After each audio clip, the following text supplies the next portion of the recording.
ಯಾಕೋ ಬೆಳಿಗ್ಗೆ ಎದೆ ನೋಯುತ್ತಿದೆ ಎಂದ. ನೀವು ಕಿವಿಗೆ ಹಾಕಿಕೊಳ್ಳಲಿಲ್ಲ.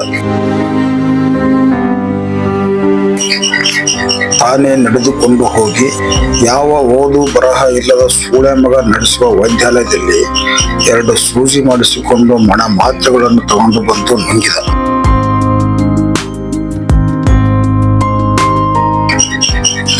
ರಾತ್ರಿ ಸಮಯ, ಮತ್ತೆ ಎದೆ ನೋವು ಎಂದ.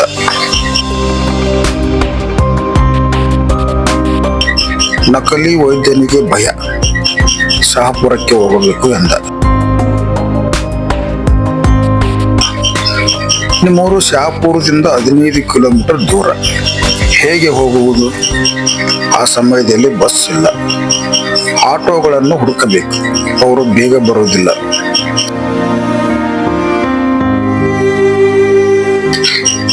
ಈ ಸಂದರ್ಭದಲ್ಲಿ ನಿಮಗೆ ನೆನಪಾಗಬೇಕಿರುವುದು ಆಂಬ್ಯುಲೆನ್ಸ್ ಮತ್ತು ಪ್ರಾಥಮಿಕ ಚಿಕಿತ್ಸಾ ಕೇಂದ್ರಗಳು.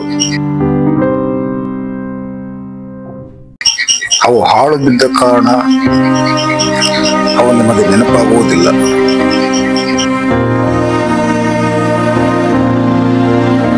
ಅಪ್ಪ ನೋವಿನಿಂದ ವಿಲವಿಲ ಒದ್ದಾಡುತ್ತಾನೆ.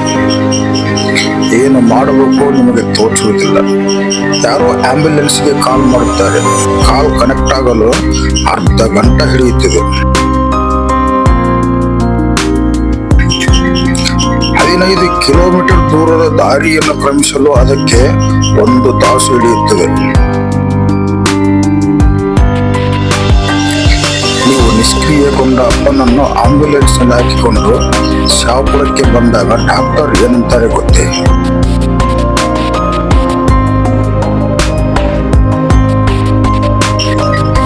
ಕ್ಷಮಿಸಿ, ತುಸು ಬೇಗ ಬಂದಿದ್ದರೆ ಜೀವ ಉಳಿಸಬಹುದಿತ್ತು ಅಂತ.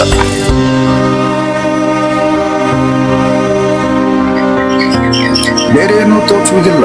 ಕಣ್ಣುಗಳಿಗೆ ಕತ್ತಲು ಆವರಿಸುತ್ತದೆ. ಅಪ್ಪ ನೋಡುತ್ತಿರುವಂತೆ ಕಣ್ಣ ಮುಂದೆ ಸತ್ತು ಹೋದ.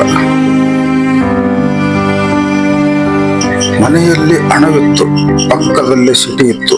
ಆದರೂ ಅಪ್ಪನನ್ನು ಉಳಿಸಿಕೊಳ್ಳಲು ಸಾಧ್ಯವಾಗಲಿಲ್ಲ. ಅಪ್ಪನನ್ನು ಮಣ್ಣಿಗಿಟ್ಟು 4 ದಿನ ಹತ್ತು ಸುಮ್ಮನಾಗುತ್ತೀರಿ. ಮಂದಿಯ ಮುಂದೆ ವಿಧಿ ಕರೆದಾಗ ಯಾರಾದ್ರೂ ಹೋಗಬೇಕಲ್ಲ ಎನ್ನುವ ವೇದಾಂತ ಹೇಳುತ್ತೀರಿ.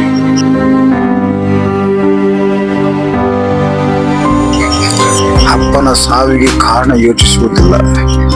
ಮತ ಭಿಕ್ಷೆಗಾಗಿ ಬಂದ ಸೂಳೆ ಮಗನಿಗೆ ನೀವೇ ಕೊಟ್ಟು ಅಂತೀರಿ. 15 ಕಿಲೋಮೀಟರ್ ದೂರದ ಗ್ರಾಮವನ್ನು ಕ್ರಮಿಸಲು ಆಂಬ್ಯುಲೆನ್ಸ್ ಏಕೆ 1 ಗಂಟೆ ಸಮಯ ತೆಗೆದುಕೊಂಡಿತ್ತು ಅಂತ ನೀವು ಯೋಚಿಸಿದರೆ ಯಾರಿಗೂ ಜೈಕಾರ ಹಾಕುವುದಿಲ್ಲ. ಬದಲಾಗಿ ಚಪ್ಪಲಿ ಎಸೆಯುತ್ತೀರಿ. ಕೆಲಸಕ್ಕೆ ಬಾರದ ವಿಷಯಗಳ ಕುರಿತು ಯೋಚಿಸುವುದನ್ನು ಬಿಟ್ಟು ಅಭಿವೃದ್ಧಿಗಾಗಿ ಚಪ್ಪಲಿ ಎಸೆಯುವ ಯುವಕರು ನೀವು ಯಾವಾಗ ಆಗುತ್ತೀರಿ?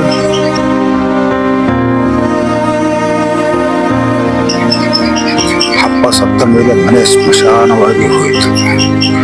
ಓದಿ ಭವಿಷ್ಯ ರೂಪಿಸಿಕೊಳ್ಳಬೇಕಿದ್ದ ನೀವು ಸಂಸಾರದ ನೊಗ ಹೆಗಲಿಗೆ ಹಾಕಿಕೊಂಡು ಅಪ್ರಾಪ್ತ ವಯಸ್ಸಿನಲ್ಲಿ ಭಾರ ಎಳೆಯುವ ಎತ್ತುಗಳಾಗಿರಿ.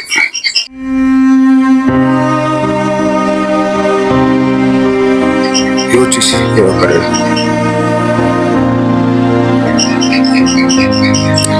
ಈ ವ್ಯವಸ್ಥೆಗೆ ಕಾರಣ ಯಾರು ಎಂದು ನೀವು ಯಾವಾಗ ಯೋಚಿಸುತ್ತೀರಿ? ಹರಿದು ಹೋಗುವ ಸಹಸ್ರಾರು ಕೋಟಿ ಹಣ ಯಾರ ಜೇಬು ಸೇರುತ್ತೆ? ಏಕೆ ನಿಮ್ಮೂರ ರಸ್ತೆ ಸರಿಯಿಲ್ಲ? ನಿಮ್ಮ ಮನೆಯನ್ನು ಸ್ಮಶಾನವಾಗಿಸುವ ಸೂಳೆ ಮಕ್ಕಳಿಗೆ ಯಾವ ಶಿಕ್ಷೆ ನೀಡಬೇಕು? ನೀವು ಯಾರನ್ನೂ ನಂಬಬೇಡಿ. ನಿಮ್ಮ ಪರವಾಗಿ ಯಾವನೂ ಹೋರಾಡುವುದಿಲ್ಲ. ನಿಮ್ಮ ಪರವಾಗಿ ಯಾವ ಸೂಳೆ ಮಗನೂ ಬರೆಯುವುದಿಲ್ಲ, ಯೋಚಿಸುವುದೂ ಇಲ್ಲ. ನಾವೆಲ್ಲ ಹಣ ಹೇಗೆ ಮಾಡುವ ಯೋಚನೆಯಲ್ಲಿದ್ದೇವೆ. ನಾವು ನಿಮ್ಮ ಹಿತವನ್ನು ಬಯಸುವುದಿಲ್ಲ. ಇಂತಹ ಸಂದರ್ಭದಲ್ಲಿ ನೀವು ಯಾವ ರೀತಿ ಯೋಚಿಸಬೇಕು ಚಿಂತಿಸಿ.